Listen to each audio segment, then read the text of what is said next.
ಗೆಳೆಯರೆ, EPIC bites ಕನ್ನಡಗೆ ಸ್ವಾಗತ ಸುಸ್ವಾಗತ.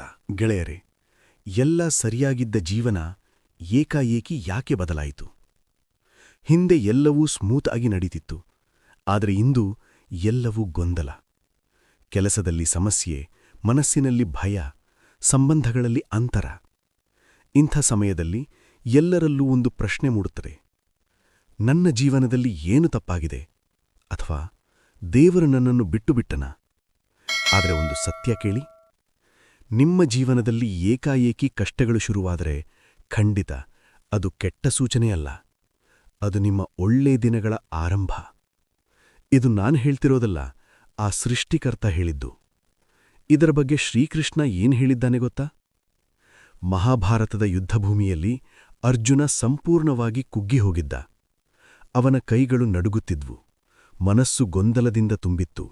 ಮುಂದೆ ನಿಂತವರೇ ತನ್ನವರೇ. ಆ ಸಮಯದಲ್ಲಿ ಕೃಷ್ಣನು ಒಂದು ಮಹತ್ವದ ಸತ್ಯ ಹೇಳಿದ: ಪಾರ್ಥ, ಈ ಗೊಂದಲ ನಿನ್ನ ಅಂತ್ಯ ಅಲ್ಲ, ನಿನ್ನ ಕರ್ತವ್ಯದ ನೆನಪು. ಅಂದ್ರೆ ಇದರ ಅರ್ಥ ಏನು ಗೊತ್ತಾ?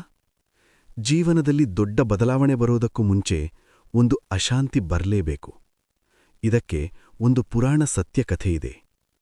ಭಕ್ತ ಪ್ರಹ್ಲಾದ ಕಥೆ ಯಾರಿಗೆ ಗೊತ್ತಿಲ್ಲ ಹೇಳಿ? ಹಿರಣ್ಯಕಶಿಪುವಿನ ಮಗ ಪ್ರಹ್ಲಾದ. ಅವನ ತಂದೆ ದೇವರನ್ನು ವಿಪರೀತ ದ್ವೇಷಿಸುತ್ತಿದ್ದ, ಆದರೆ ಮಗ ವಿಷ್ಣುವನ್ನು ಭಕ್ತಿಯಿಂದ ಆರಾಧಿಸುತ್ತಿದ್ದ. ಇದರ ಪರಿಣಾಮ? ಪ್ರಹ್ಲಾದನ ಮೇಲೆ ಹಿಂಸೆ, ಅಗ್ನಿಪರೀಕ್ಷೆ, ಪರ್ವತದಿಂದ ತಳ್ಳುವುದು, ಆನೆಗಳ ಕಾಲಡಿ ಹಾಕುವುದು.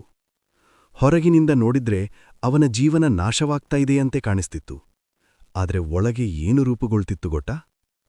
ಅಚಲ ಭಕ್ತಿ, ಅಜೇಯ ಧೈರ್ಯ. ಒಂದು ಬಾಲಕನ ಮನಸ್ಸು ಭಯಕ್ಕಿಂತ ದೊಡ್ಡದಾಗುತ್ತಿತ್ತು. ಕೊನೆಗೇನಾಯಿತು ಗೊತ್ತಾ? ಸಾಕ್ಷಾತ್ ವಿಷ್ಣು ಪರಮಾತ್ಮ ನರಸಿಂಹ ಅವತಾರವೇ ಆಗಿ ಪ್ರತ್ಯಕ್ಷನಾದ.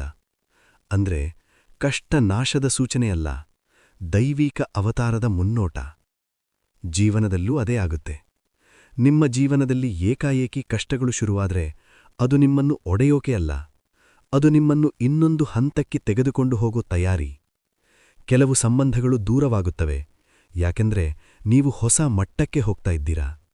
ಕೆಲವು ಅವಕಾಶಗಳು ಕಳೆದು ಹೋಗುತ್ತವೆ, ಯಾಕೆಂದ್ರೆ ದೊಡ್ಡ ಅವಕಾಶ ಬರೋ ದಾರಿ ಸಿದ್ಧವಾಗುತ್ತಿದೆ. ಆದರೆ ಆ ಮಧ್ಯದ ಸಮಯ, ಅದೇ ತುಂಬಾ ಕಷ್ಟ. ಗೊಂದಲ, ಭಯ, ನಿದ್ರೆ ಬರದ ರಾತ್ರಿ, ಯಾರಿಗೂ ಹೇಳಲಾಗದ ಒತ್ತಡ. ಆ ಸಮಯದಲ್ಲಿ ನೆನಪಿಟ್ಟುಕೊಳ್ಳಿ, ಇದು ಅಂತ್ಯ ಅಲ್ಲ, ಇದು ನಿರ್ಮಾಣದ ಹಂತ. ದೇವರು ಶಿಕ್ಷಿಸೋದಕ್ಕೆ ಪರೀಕ್ಷೆ ಕೊಡೋದಿಲ್ಲ, ನಮ್ಮೊಳಗಿನ ಶಕ್ತಿಯನ್ನು ಹೊರತೆಗೆಯೋದಕ್ಕೆ ಕೊಡುತ್ತಾನೆ. ಚಿನ್ನ ಬೆಳಗಾಗಬೇಕು ಅಂದ್ರೆ ಅಗ್ನಿಯಲ್ಲಿ ಕರಗಬೇಕು. ಹಾಗಾದ್ರೆ ಹೇಳಿ, ಅಗ್ನಿ ಶಿಕ್ಷೆಯ ಅಥವಾ ಶುದ್ಧೀಕರಣವ? ನೀವೀಗ ಅನುಭವಿಸುತ್ತಿರುವ ಕಷ್ಟ ಬಹುಶಃ ನಿಮ್ಮ ಮುಂದಿನ ಶಕ್ತಿಗೆ ತಯಾರಿಯಾಗಿರಬಹುದು. ಒಂದು ದಿನ ನೀವೇ ಹಿಂದಕ್ಕೆ ತಿರುಗಿ ನೋಡ್ತೀರಾ, ಆ ಸಮಯದಲ್ಲಿ ಕುಸಿದಂತಾಯಿತು, ಆದರೆ ಅದೇ ನನ್ನ ಜೀವನದ ಟರ್ನಿಂಗ್ ಪಾಯಿಂಟ್ ಆಗಿತ್ತು ಅಂತ. ಆದರೆ ಷರತ್ತು ಒಂದೇ: ನಿಮ್ಮ ನಂಬಿಕೆಯನ್ನು ಬಿಡಬೇಡಿ. ಭಯ ಸಹಜ, ಕಣ್ಣೀರು ಸಹಜ, ದಣಿವು ಸಹಜ, ಆದರೆ ನಿಲ್ಲಬೇಡಿ.